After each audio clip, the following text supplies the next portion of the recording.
I want to thank you, Jacob, very much for the invitation. I want to thank Andrew also for an introduction that is probably more apt than you know, because I'm going to talk a lot about the First Amendment to the Constitution.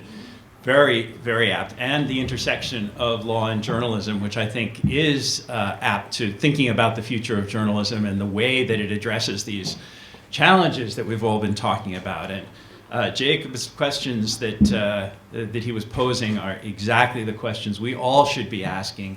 And I'm also pleased to report that in the United States, a lot of the media is asking of themselves. Well, as people, I know Loeffler and others know, it didn't take much to get me to come to Heidelberg. It's a wonderful place. We were just reminiscing before the speech about my first visit here 23 years ago, and I'm very excited to have friends here in the audience, including the people that I visited 23 years ago. And I look forward also to talking specifically about the Trump challenge, the challenge that Donald Trump has presented to the media. This is a truly extraordinary administration. Covering Donald Trump in Washington is an experience I think many people were unprepared for, but never thought that they would confront in their lives. An administration that is this committed to change, an administration in which the president, really truly fashions himself as an outsider and is kind of perpetually fighting against some of the norms and institutions in American politics. Just since I went to Dulles Airport to get on the plane and come here, just like during the flight until I fired up my phone on the way back, the communications director, Hope Hicks, who is one of the most influential people in Washington, she resigned, and there was a flurry of controversy about that.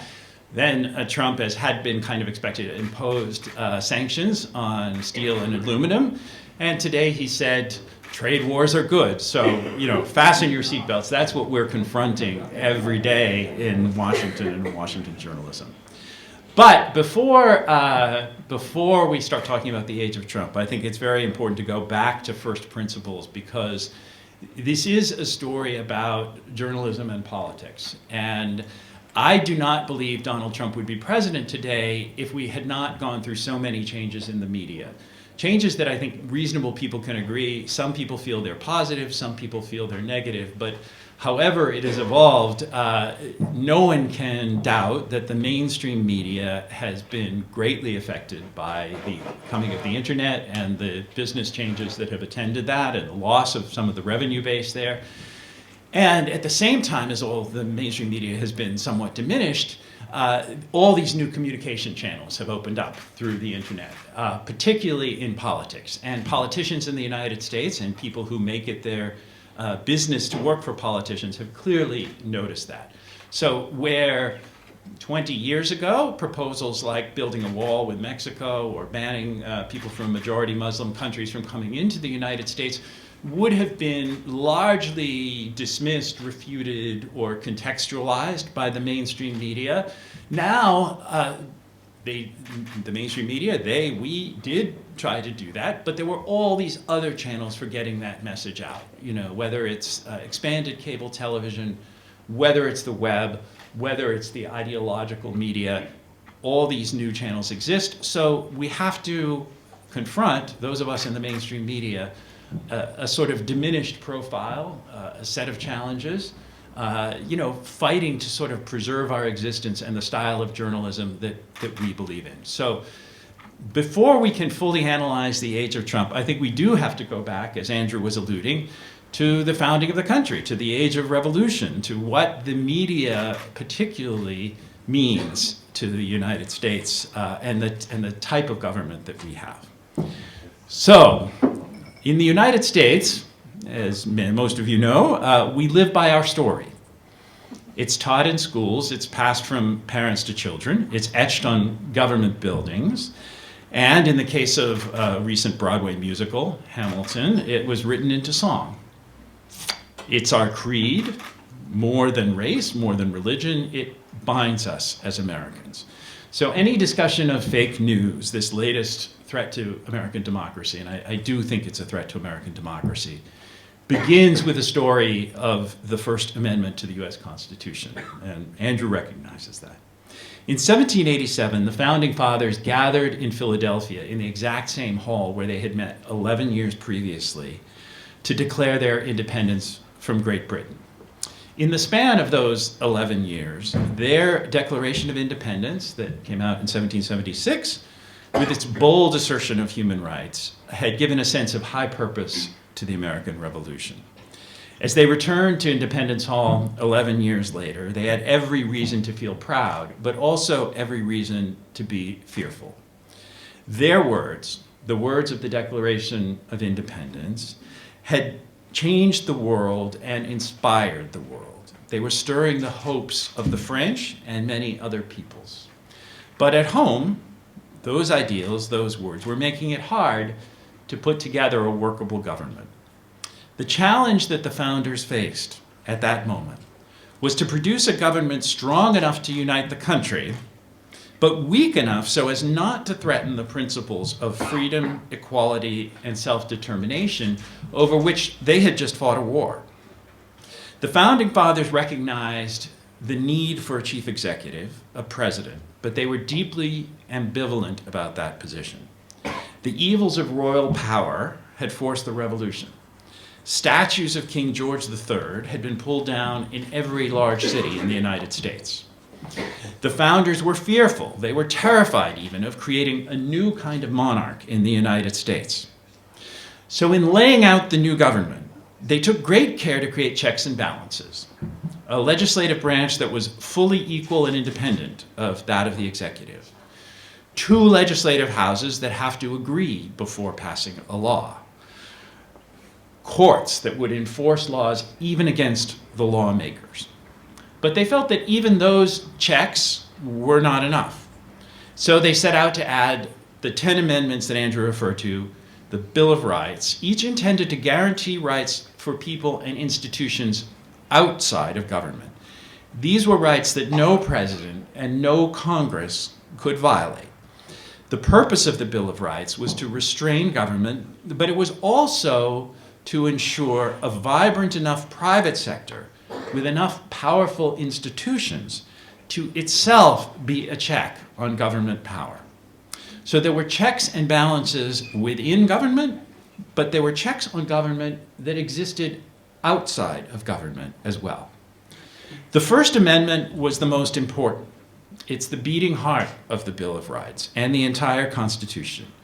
And it begins, as Andrew alluded to, Congress shall make no law respecting an establishment of religion or prohibiting free exercise thereof, or abridging freedom of speech or of the press.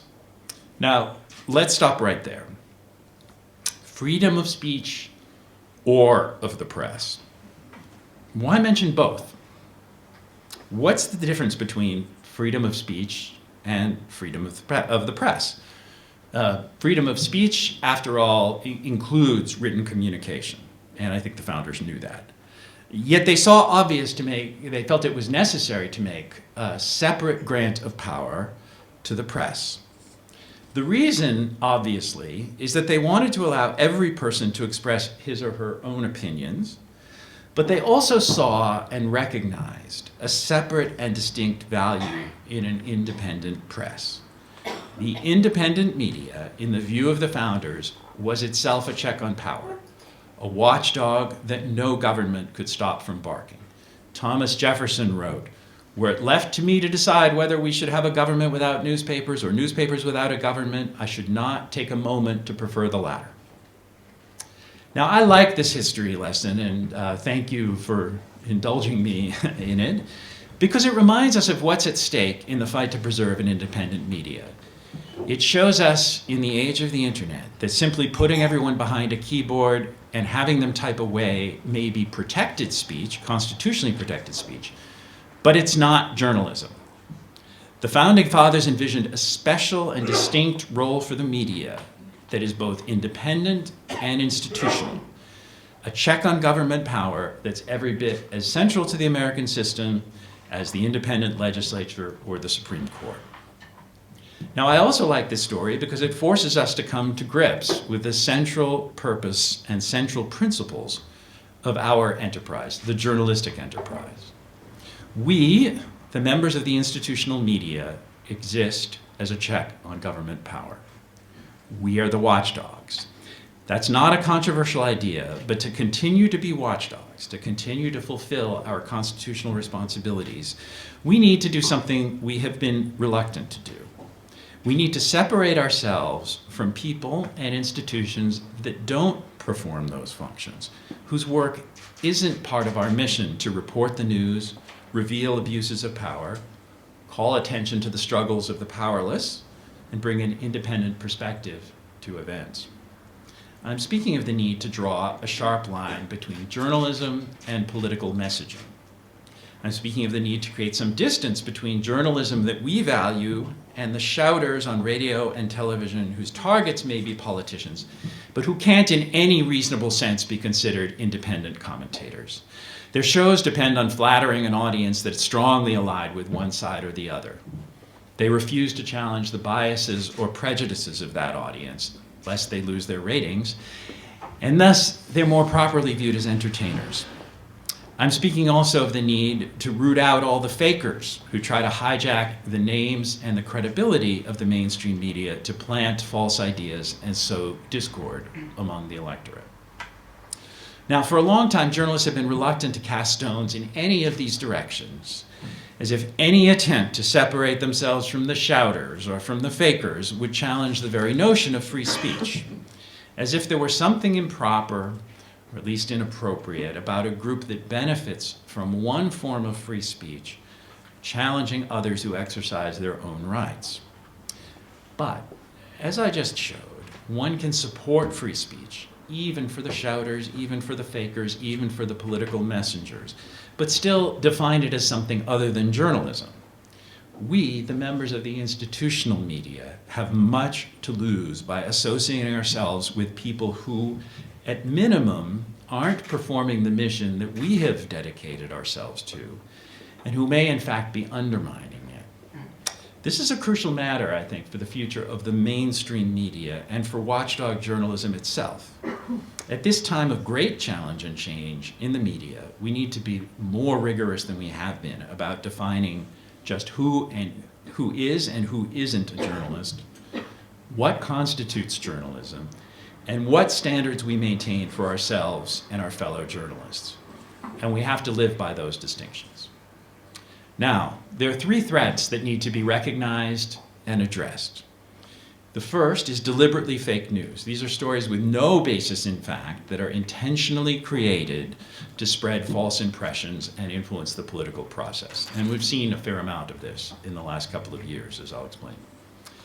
The second is what I would define as the professionally partisan opinion media, the shouters, yes, but especially those who exercise little or no independence, and instead broadcast a propaganda-fueled message that reflexively defends the party in power or the opposition. The problem here isn't just that these talk show hosts kind of lay waste to the idea of civic dialogue and debate. That's the sort of standard criticism of them. But it's that I believe they undermine the public's trust in journalism and the media itself. So if you talk to anyone around the United States who expresses distaste for the media, and it's not difficult, believe me, it's not difficult to find somebody who feels that way, they'll inevitably express outrage over what they heard on this or that talk show. So when people say, oh, I hate the media, or the media is doing that, you say to them, well, what do you hate about the media? And they'll say, well, I saw Sean Hannity the other night, and he was, laying into somebody, and that's not right. So I think that, people don't make distinctions between the New York Times and between opinion host on Fox News or something they hear on the radio. And it's our job to try to help them make those distinctions.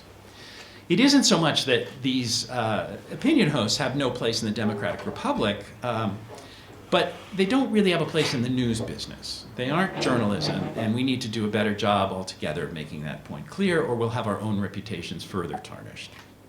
Now, the third threat, and this is a big one too, is President Donald Trump's appropriation of the term fake news to attack the mainstream media. This line of attack draws on longstanding beliefs among conservatives that the mainstream media has a liberal bias, but it also serves a much more personal and sort of obvious purpose for Donald Trump, and that is discrediting any challenges to his own ability to dictate the news. Now, it's important to realize that all of these threats, all three of these threats, are exacerbated. They're elevated to new levels entirely by the changeover from print to digital media. In fact, if it weren't for the internet, we'd be able to wave away all of our worries by noting that, yes, there have always been political propaganda masquerading as the news. There's always been populist speakers who profit off people's biases and prejudices. And there have always been presidents who try to control the national dialogue. None of that is new. The internet is new. What's different between then and now is that the printing press and the broadcast license represented natural barriers to the penetration of those views into the civic dialogue. Those barriers have now been removed, and with that change has come another one, deceptively important change, that few, if any of us, foresaw 20 years ago when we envisioned a future for online journalism. And that is the entire nature of news consumption has changed. Where once people subscribed to a trusted newspaper, usually rooted in their own community, or turned on their television sets to a newscast that they trusted, now they share stories among themselves on social media. This is especially true among young people. I mean, if you talk in the United States to an audience of people who are under 25, this is the only way that they get news. It's shared on social media. This is quite a fundamental shift, and it's defined, I think, by the words social and sharing, concepts that didn't exist at all when most of America sat down to read the newspaper or watch the nightly news. Simply put, consumption of news is now, for many people, a social activity. If my friends and I share an interest, whether it's in sports, politics, or entertainment, we exchange stories that illuminate or validate those interests. The sharing is the point. We want to stay friends. We want to bond over our common interests. And so when we exchange news stories, the validation doesn't come from the source of the news, the New York Times, for example. Often the source isn't even visible, but the validation comes from the fact that it is a friend who's recommending it. A friend liked it. For many people, that's the most important endorsement at all. So the people whose careers have been spent in political messaging see vast potential in this new way of exchanging news. Their goal is to penetrate these networks. These are the people who they used to engage in rumor-mongering among candidates by slipping copies of flyers, attacking rival candidates into people's mailboxes on election day. It was sort of a time-honored thing. We'd say something dirty about somebody and sort of put it under the door or put it in the mailbox. But everybody knew that what was written on those shabby flyers was unsubstantiated, an accusation at best. Otherwise, why was it being shoved into the mailbox in the dead of night? Getting it circulated on the internet, however, and passed around by friends, is a far more promising method of spreading disinformation, spreading political dirt. These highly paid political actors are helped a lot by unpaid internet trolls who identify strongly with certain candidates and causes. Sowing mischief is their game, and sometimes it seems to be the only point of their efforts, too. But while a certain amount of this fake news bubbles up organically from the recesses of the web, and I think until a couple of years ago people just thought it sort of came up because people exchanged things and certain ideas popped up.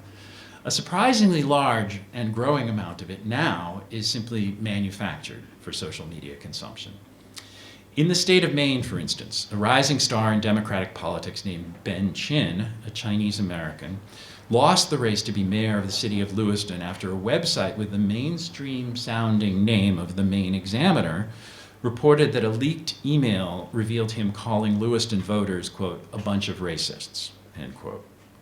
The story, which wasn't true, was circulated by the Republican Party in the days before the election, and Chin lost by 145 votes. But even today, we don't know who owns the Maine Examiner, how it came to exist. It doesn't put bylines on its stories. There's no number you can call to complain about anything. And Democrats are out there claiming that it was created by Republicans solely for the purpose of starting fake news. But the beauty of this tactic is nobody knows. It just sort of appeared and sort of popped up. And we've actually seen it in many other contexts. It's not an outlandish idea that politicians are doing it themselves. The Republican Governors Association created a mainstream-sounding news organization to publish its propaganda without showcasing its ownership. And other conservative sites of unknown ownership have popped up. They publish articles that have the appearance of independent news stories, but inevitably they sort of make damaging claims about Democratic candidates. But the stories get little or no attention on the homepage. These homepages barely exist for these organizations. But when circulated online under the name of a publication with a mainstream-sounding name, they're heavily read and believed by voters.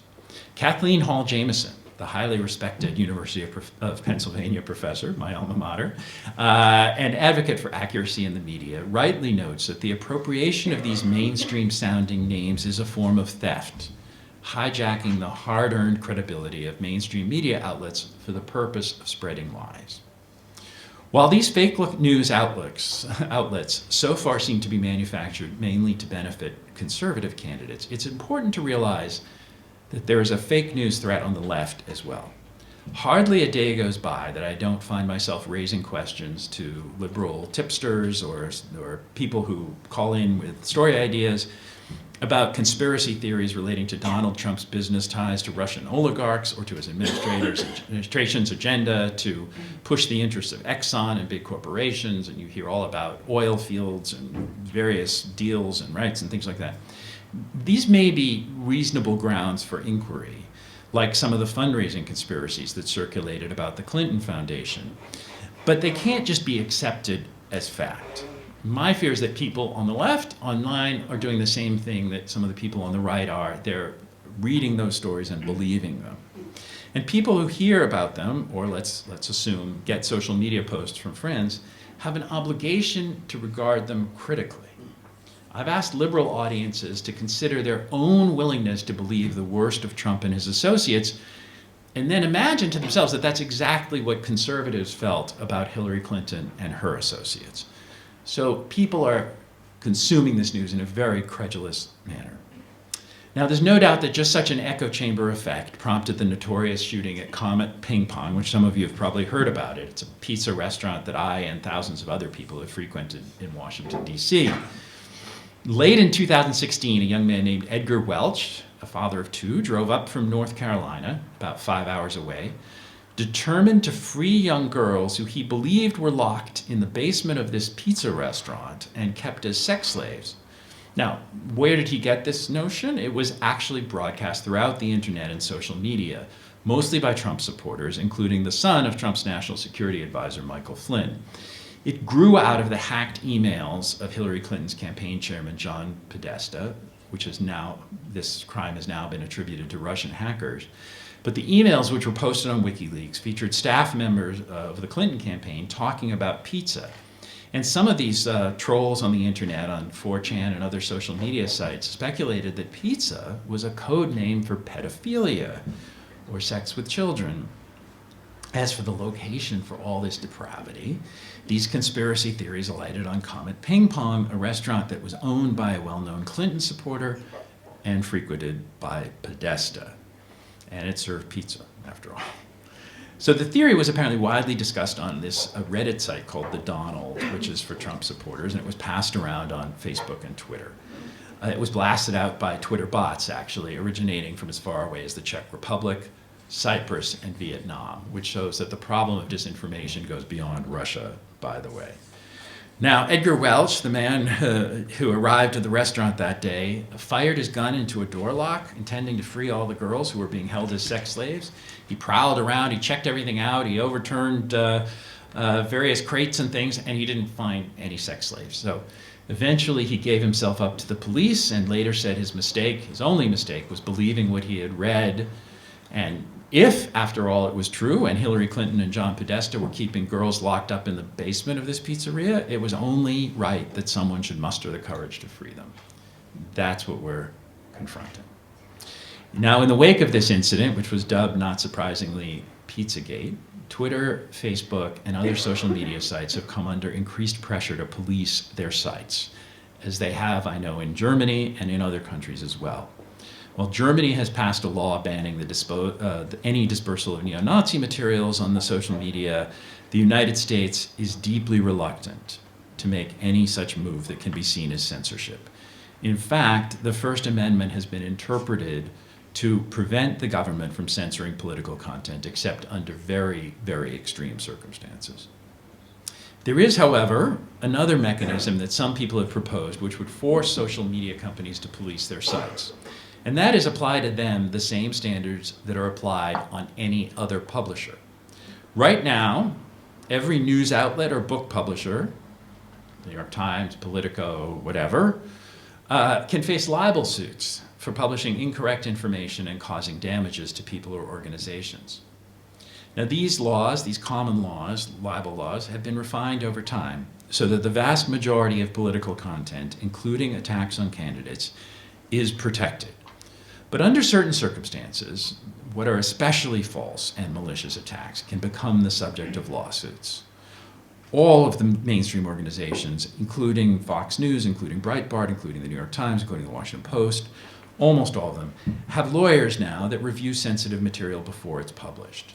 And concern about legal action is one reason, along with our own standards, that we're so scrupulous about addressing any requests for corrections or challenges to the accuracy of our stories after they're published. Right now, under current law, Facebook, YouTube, Twitter, and other social media companies are exempt from these kinds of lawsuits on the theory that they aren't content providers themselves, but are rather conduits for others to post content. And yet Facebook is the dominant media company in America right now.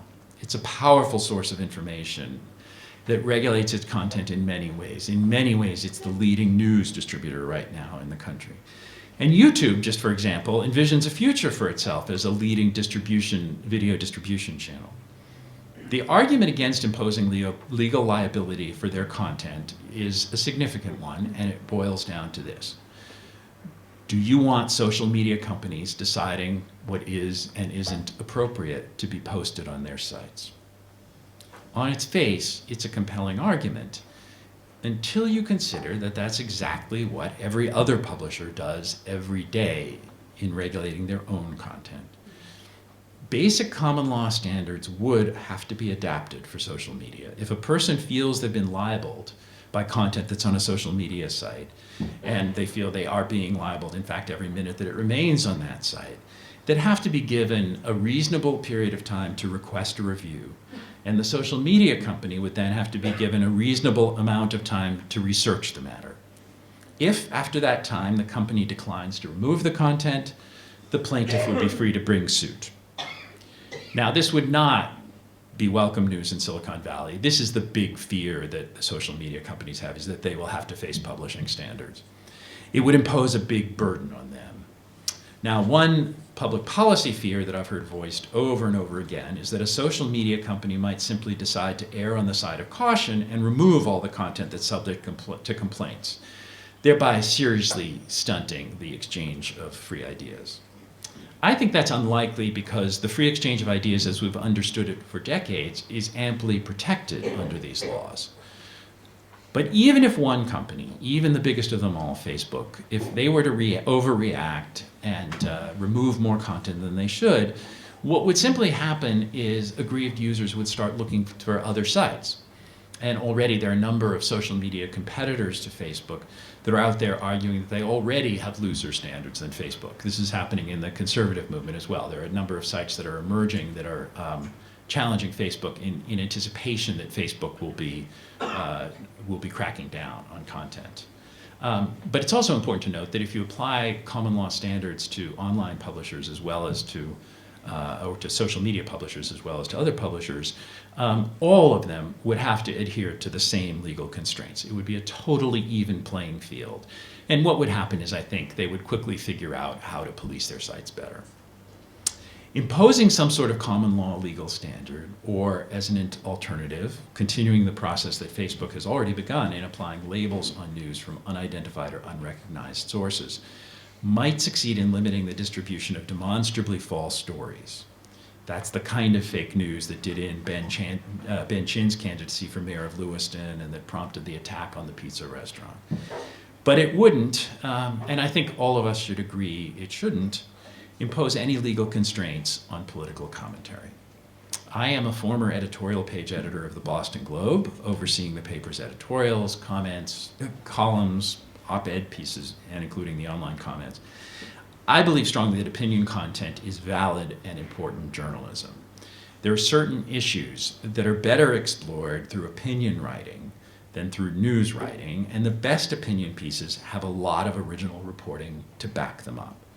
As editorial page editor, I constantly fought the perception that opinion journalism was simply a matter of somebody spouting out their opinions, the way a boisterous relative might at the family dinner table. And I couldn't really blame people for thinking that, because it's the way many TV and radio hosts present themselves, as truth-telling, table-pounding friends or relatives, the person who has the guts to say what everyone else is just thinking. They're coming right out with it. But unlike actual relatives who come upon their views naturally through life experiences and other things, these talk show hosts have a financial incentive to use their excellent communication skills in the service of one party or another, or in some cases, one faction of one party. That's because the changing media landscape has made it far more lucrative to have a passionately devoted partisan following than a broader, less clearly aligned one. A talk show host or an outlet that has a passionate following can demand subscription or cable fees. They also, by the way, can write books and make a lot of money off that too. Those who are merely thoughtful and independent, whose views command respect, but who don't necessarily have viewers who agree with them on everything, are less likely to command an audience, or to put it bluntly, to command the kind of audience who will complain if they're not included in the cable package.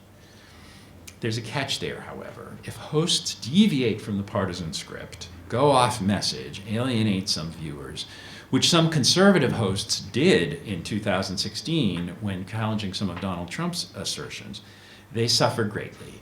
They lose their passionate followings. I think people can agree that the conservatives who turned on Trump are sort of left without a country at this moment. A few years back, Michael Steele, who was then the chairman of the Republican National Committee, told a TV audience that Rush Limbaugh, the conservative radio host who has 14 million listeners around the country, was an entertainer. It seemed like an apt description, since Limbaugh's personality, more than his political analysis, drove his success. And that personality was prone to rhetorical overkill. People found his rants really entertaining. But Steele's comment was widely condemned among fellow conservatives who, fearful of alienating Limbaugh's listeners, preferred to portray him as a great thinker, a great sage, a great political scientist, essentially. So Steele apologized, and he was soon voted out as the Republican Party chairman. Yet his depiction of the talk show landscape, on the left as well as the right, as a form of entertainment has only come to seem more prescient over time. It's inconceivable that the conservative hosts on Fox News would break with Trump, as it is inconceivable that the liberal hosts on MSNBC will back Trump up, even on issues where they might agree. This utter predictability, this sense of performance skills being applied to whip up partisan sentiments, has driven down respect for the media. These talk show hosts are more visible to the average person than any actual journalists toiling in the trenches, including the reporters who are really trying to dig up facts. These hosts define public perceptions about journalism. Even those who love the hosts with whom they agree can feel a sense of manipulation and even corruption inherent in the whole TV show enterprise. In that environment, I think it's easy to believe someone like Trump, who comes along and argues that the media is hopelessly biased and rigged, that they've figured these things out in advance, they're planting these stories. When Trump makes those arguments, and people believe them, they're often thinking of those opinion hosts. Now, most journalists working for independent outlets, they don't remotely identify with those opinion hosts. They don't regard their own coverage as being biased or rigged. And yet, most reporters and the institutions that back them have not been very aggressive in distancing themselves from the negative perceptions that these other forms of media take and create.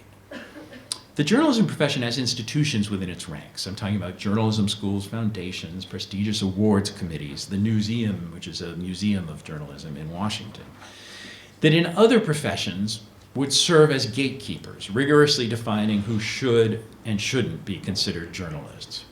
But historically, they've been reluctant to make distinctions because they fear that doing so would encourage censorship, would put them on the side of media critics and skeptics, or perhaps even expose the profession's dirty laundry in public. I don't think introspection has ever been a strength of the journalism profession. We're quick to celebrate our role in exposing wrongdoing, but we're very slow and reluctant to explore incidents that damage Americans' public trust, such as the mainstream media's failure to sufficiently challenge White House claims about WMD in the run-up to the Iraq War. There are even some people who question whether journalism is a profession and whether it might better just be regarded as a form of self-expression. It's sort of a worthy academic debate, but reporters in the trenches have suffered for the perceived lack of professional standards and the loss of public trust that goes along with it. If the leaders of those journalism schools and awards committees and foundations were to step forward and challenge the sort of talk show mentality with the simple goal not of censoring anybody or removing anything, but of separating that form of media from the work of mainstream journalists, reporters might have more admiration and higher standing among the public. And for their own benefit, why apply standards of fairness and independence to their work, which the mainstream media does work hard to maintain, if they're unwilling to advertise those standards and to contrast them with other people who don't share those same standards? Now, the distance between the way the American media sees itself as guardians of the democratic process and the way that many average Americans see it, which is hyperbolic, quick to judgment, and all that, creates an opportunity for the subjects of coverage to discredit even the best sourced stories.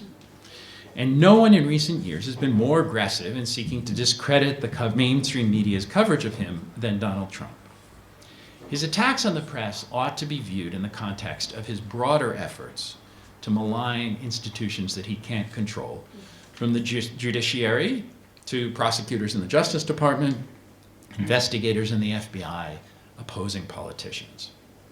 Donald Trump wields his Twitter feed with its 48.3 million followers, I think that's worth saying again, is 48.3 million followers, as a bludgeon. So political opponents aren't just wrong, they're crooked, they're corrupt, they're treasonous. Who a few years ago could have imagined a Republican president, normally Republican presidents are guardians of institutions, declaring the FBI, of all things, to be, quote, sorry, sad, phony, dishonest. And this, the FBI, is an organization full of decorated military veterans, and it has a deeply conservative internal culture. But the FBI, which is investigating possible ties between the Trump campaign and Russia, is in a position to cause trouble for Trump, and it has to be brought down. Trump doesn't fear conflict. He realizes that by creating conflict, by picking fights, he diminishes the ability of institutions to judge him impartially. The FBI may yet come out with evidence that jeopardizes Trump's hold on the presidency. But he's already worked hard to make sure that that evidence, whatever it is, will be seen as the product of a biased investigation, the tool of his political opponents. And this investigation, it's worth noting, was initiated by Trump's own Justice Department, not by his political opponents. But even if this investigation didn't start out as unfair, many Americans, I believe, will assume that the FBI hates Trump simply because Trump hates them. Wouldn't any human being be angry at someone who attacks them all the time, as Trump has been doing with the FBI?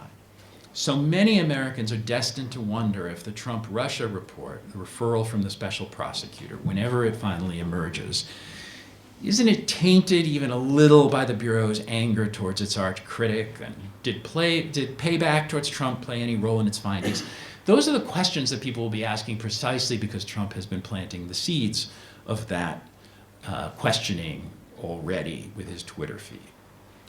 Now, so with the FBI, so it is with the media. His genius as a political communicator, honed on over more than a decade on reality TV, on The Apprentice, was never more on display, in my opinion, than when he appropriated the term fake news and applied it to the mainstream media. Originally, fake news was the term for false stories planted often by his own supporters and broadcast by his own supporters, but people on both sides. Fake stories designed as political messaging disguised as news stories. But speaking from the pulpit of the presidency, Trump can create his own lexicon, and fake news in the minds of most Americans is now associated with unflattering stories about Trump in the mainstream media. Now, there's a playground logic to some of Trump's attacks. He throws the same criticisms back at those who attack him. So if people say fake news benefited Donald Trump, he says, you're fake news, The danger, of course, is that what emerges from all this fighting is that the prime news outlet in the country will be Trump's 48.3 million Twitter followers, his Twitter feed that goes to 48.3 million people. Arguably, it already sets the daily news agenda more than any independent outlet. It has more regular readers than any independent outlet, and on a nearly daily basis, it rebuts stories that are reported by mainstream outlets, not by argument, not by fact, but by accusation, by claiming that the outlet that published the story is biased against him. For news organizations, this is an unprecedented challenge. How to defend one's work and one's work methods without appearing to be fighting back, without giving Trump what he wants, which is a fight. And make no mistake, fighting back would serve Trump's interests and diminish the role of the independent media. There's nothing he wants more than to be able to put quotation marks around the news, to make readers believe that mainstream outlets are editing stories to make him look bad, if only because they dislike him for being so obnoxious to them. Now, in many respects, I'm pleased to report, the response of the media in Washington has been admirable. When Trump broke a decades-long tradition of the president appearing at a banquet sponsored by the White House Correspondents Association, the speakers refrained from attacking the absent president and instead paid tribute to the role of the independent media watchdog. When Trump would have spoken, the famed Watergate reporters Carl Bernstein and Bob Woodward took the rostrum instead. Meanwhile, mainstream news organizations, including the New York Times, the Washington Post, and Politico, by the way, have taken to running stories that explain their sourcing and methods on major pieces. This is a level of transparency into the inner workings of a news organization that would have been unheard of in years past. But those stories demonstrably buttress the credibility of the underlying reports. That's a very positive direction for us to go in. These types of responses give me a measure of encouragement. Instead of fighting back against Trump, the news organizations are fighting for their values and principles, defending their mission and their role in the democratic process. In fact, in the year since Trump assumed the presidency, many news organizations, including the New York Times, have seen a boost to their bottom line. Readers alarmed by Trump's attacks on the media are suddenly putting down their money to subscribe to mainstream outlets. These new subscribers are giving mainstream outlets something that they once lacked, a passionate audience of their own. But as they welcome these new readers, these new subscribers, news outlets need to be mindful that these people want news they can trust without fear or favor. They're endorsing the idea of the mainstream media. They're not supporting or looking for a reflexively anti-Trump agenda. They're supporting the notion of a free press in the wake of Trump's attacks. And there's an important difference. This is the challenge for the mainstream media today. Nothing is more difficult than resisting a fight against somebody who's determined to fight you. But the mainstream media in the United States can't be seen as opposing Trump, just Trump's view of a quiescent press. Editors do seem to understand this. They're getting more accustomed to defending their place in the American system, the one that was laid out in the US Constitution in the First Amendment that we both quoted. And they've dedicated themselves to strengthening their role in that mission, our mission, the mission of the independent media. Ultimately, it's up to us not only to persuade the public of the value of an independent and impartial media, but to live up to those ideals every day, to essentially win the battle for trust. That means adhering to the goals of fairness, objectivity, and fact-based reporting in our everyday work. And I describe them as goals because you don't always live up to them, but it's important to have them as goals and principles. It means covering the president fairly, but also having the courage to challenge him and the government whenever necessary or appropriate. In this time of change, as we drive toward a media future that we can't fully envision, all roads lead back to those core principles. They are more than the lifeblood of the American media.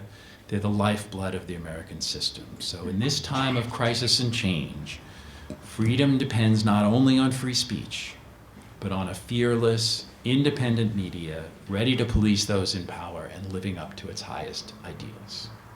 Thank you. I look forward